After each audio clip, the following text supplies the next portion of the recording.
I have a secret for you. There are no such thing as morning people or night owls. There are just habits. So you've made a habit of putting yourself in a situation where it's very difficult to wake up in the morning with energy. If you were to change that negative habit or annihilate it entirely, you would have absolutely no trouble waking up rested and being excited to go exercise and being even more energetic when you were done exercising. It's not the way you're wired, it's the way you're choosing to operate. Welcome to Brian Force for Good, the podcast where we explore how to build a truly extraordinary life. Each episode, we'll explore strategies on how to optimize your business, achieve your personal goals, build deeply meaningful relationships, and live a purpose-driven life. Let's get started. Let's dive deep on habit forming today. Specifically, how we can form better habits and how we can make space for those better habits, and how we can create awareness around the lack of space that we have in our world for those new habits to really take root, those positive habits to really take root.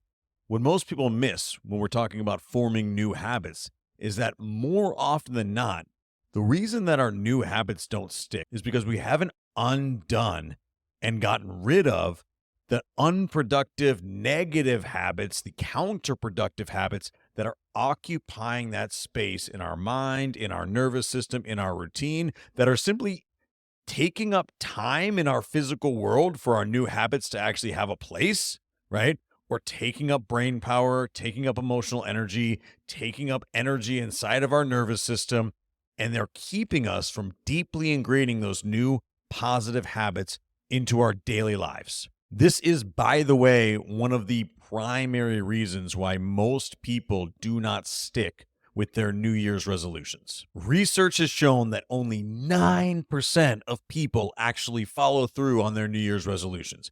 In fact, 23% of people quit after the first week, and 43% of people quit by the end of January, which means almost half of the people who go into the new year committed to a new habit. Whatever goal it is, they're going to have to form a habit to get there. Whether it's getting in better shape, diving deeper with their relationships, learning a new language, getting some sort of certification, starting a new business, all of those are based in some new habit that they don't currently have in their world.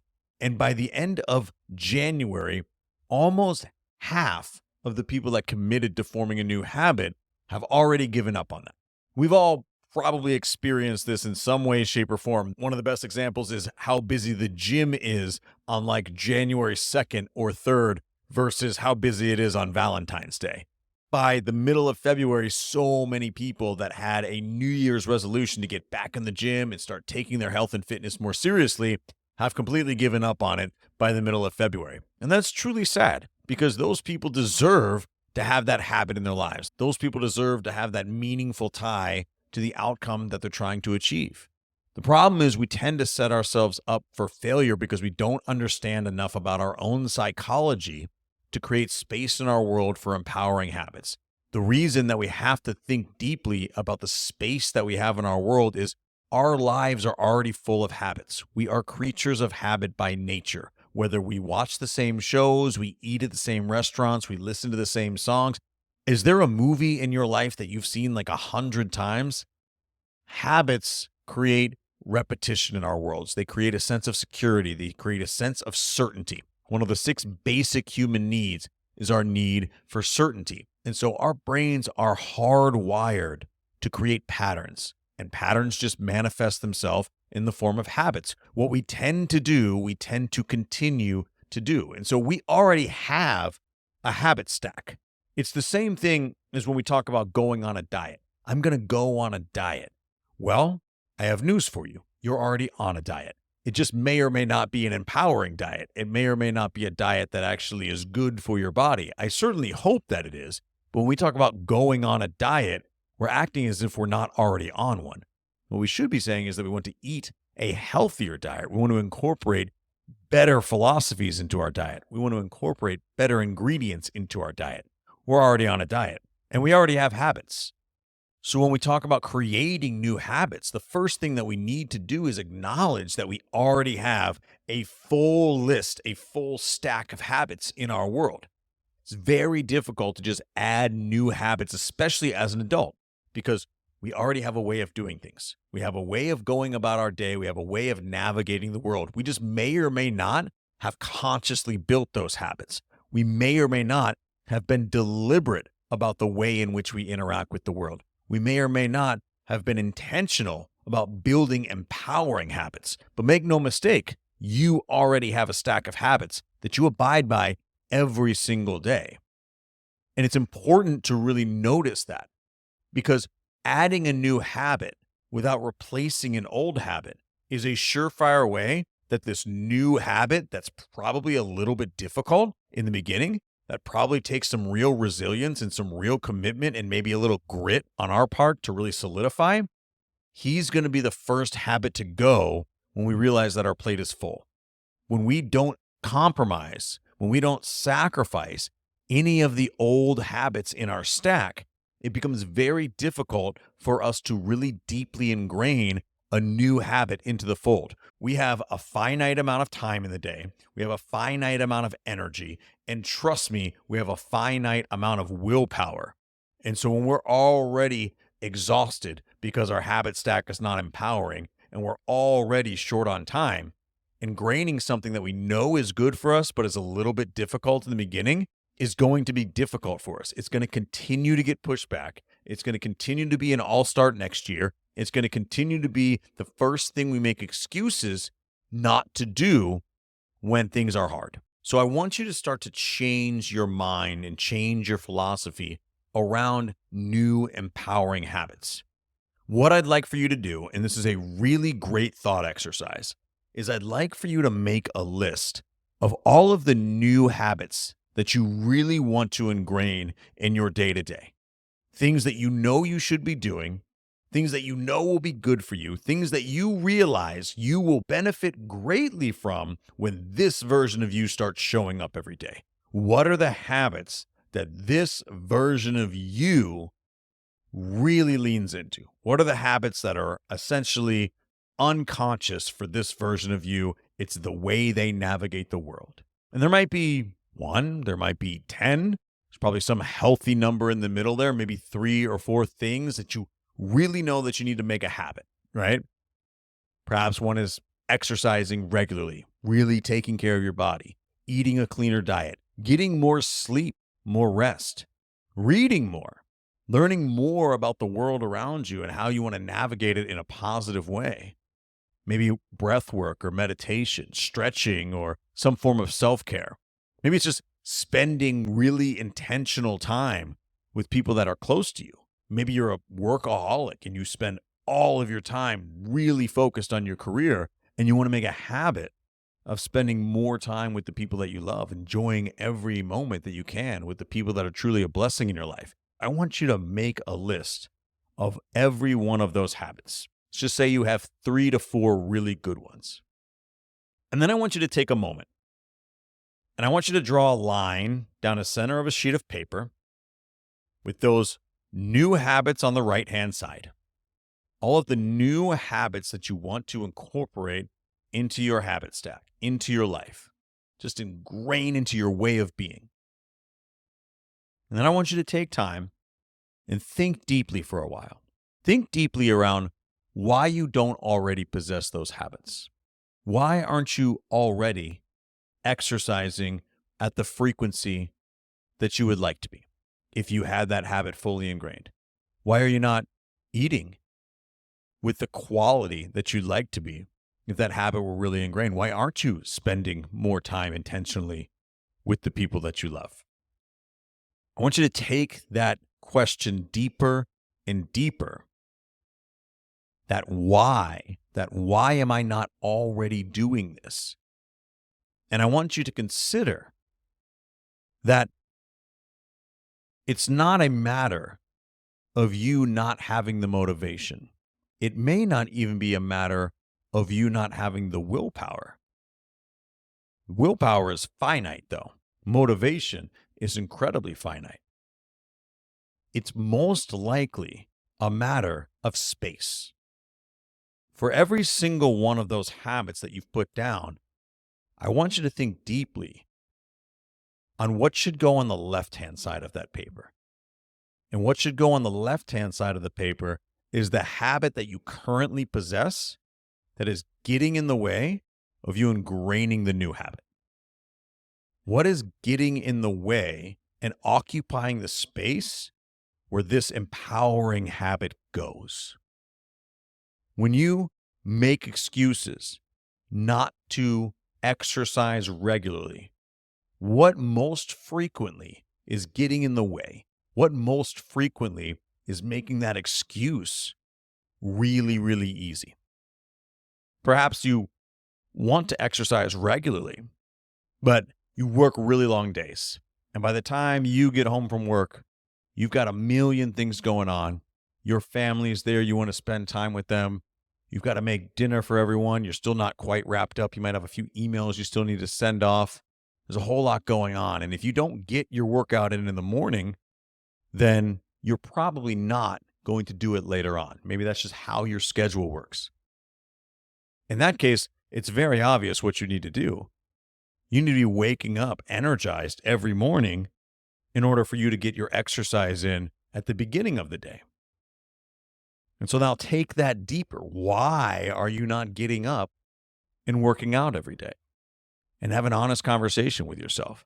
Are you spending too much time at night watching Netflix or doom scrolling on your phone when you should be getting restful sleep? Because that's your habit, by the way. If you're staying up way late at night, blasting your eyes with blue light and completely just hammering your senses and not allowing yourself for restful sleep, I can almost guarantee you your ability to get up and exercise regularly in the mornings is going to be entirely compromised. You have a negative habit of staying up way too late and indulging in a practice that is going to totally destroy your circadian rhythm and make it difficult to get a good night's rest. And until you replace that habit, making space for you to get up and exercise regularly is going to be nearly impossible. This is just the bridge between our negative habits and our positive habits that we'd like to replace them with is just the excuse as to why we can't do the new thing. And in that scenario, it's a very easy example. I know I haven't worked out in forever. I'm just not a morning person. And by the time I get home from work, I got a million other things going on. So I just haven't been able to keep consistent. Well, no, you haven't created space in your world to stay consistent. You just acknowledge that you weren't a morning person. I have a secret for you. There are no such thing as morning people or night owls. There are just habits. So you've made a habit of putting yourself in a situation where it's very difficult to wake up in the morning with energy. If you were to change that negative habit or annihilate it entirely, you would have absolutely no trouble waking up rested and being excited to go exercise and being even more energetic when you were done exercising. It's not the way you're wired. It's the way you're choosing to operate. It's your organic habit stack, the stuff that just develops unconsciously over time. You can use that same example for not spending enough time with your loved ones. You obviously have a habit of prioritizing work before everything else in your world. And until you rid yourself of that habit, you're going to be fighting an uphill battle to spend more time intentionally with the people that you love. So you're starting to understand new habits don't just slide seamlessly into the fold. They have to take space that is currently occupied by a disempowering habit. This is the exact same philosophy, by the way, as your diet. This is a wonderful example of how a lot of us treat our bodies. If you want to be successful in getting your body, your health, your fitness to a place where it serves you, then what's way more important than the amount of healthy food you eat is the reduction in junk food that you put into your body. That is the long and short of it. I want to say that again. Dieting is so much more about what you don't eat than it is about what you do eat. There is a vast amount of really great nutritional food out there. And the reality is every single one of us reacts to it a little bit differently. right? There are some people who really do well on a vegan or vegetarian style diet. There are some people that do really well with a lot of seafood. There are people that are allergic to seafood, could die if they ate it, right? Everybody reacts a little bit differently, but that's really not what dieting is about. If you just get in the habit of generally eating nutritious food, you are going to be 99% of the way there. That's really not the problem for most people. The problem for most people with their diet is it goes something like this. They eat 1 or 2 clean meals a day, and then when it gets to dinner time, they go, oh my gosh, I've been so good today. I'm going to have X, Y, and Z. And X, Y, and Z is not good. And then X, Y, and Z starts a whole empty carb cycle that has you eating poorly for that meal and then probably snacking a little bit later on. And then by the end of the day, the amount of calories that you've ingested, 40% of them were from those 2 good meals, and the other 60 were from that really bad dinner and the couple of snacks that you had afterwards. And then you get further down the line and you start to get frustrated that you're not getting in the shape that you want, that you're not feeling the energy that you want, that you're not feeling the effects of the healthy food that you ate. Well, it's not that you didn't eat enough healthy food, it's that you didn't get rid of the junk food that you were still eating. You still have 50 to 60% of your meals that are not serving you. They're working against you. And so at best, you are standing still. But at worst, you're still slightly moving backwards. The key to an excellent diet isn't just to eat more healthy food. It is to reduce the amount of junk that you put into your body, the amount of toxins that you put in your body, the amount of things that don't serve you. You can see this as a direct example of how we form habits. In order to form empowering habits, it's not just about doing the empowering thing, because at some point you're going to get full. At some point, I can only eat so much healthy food. If I haven't left room in my body for me to eat more healthy food because I've filled it up with junk, I'm not going to have space for that healthy food. I'm not going to have space for that food to come in and work its magic on my body, making me a more energetic, healthy, sharp-minded human being that goes out into the world and does great things because I have the right fuel. I'm not going to have the space. And if you still have disempowering habits in your life, you're not going to have space for the new habits. And so I want you to do this exercise and take it seriously.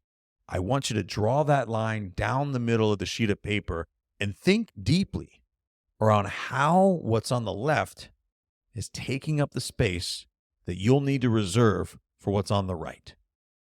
What do you need to get rid of in your world to create the space for the empowering habits that you so want to ingrain? The answers are normally very easy to uncover. If you're staying up every night, having a couple of beers, not getting to bed till midnight, and then making excuses as to how you're not a morning person and that's why you can't ingrain the habit of exercising, you've got to make space. You got to get rid of those couple of beers, or at least tone it down a little bit. Get to bed earlier. Read a book instead of watching TV. It'll make you more tired. It'll give you better, restful sleep. You'll wake up energized and ready to go. You can apply that to any one of the habits that you have struggled to ingrain. Something else is taking up that space in your habit stack.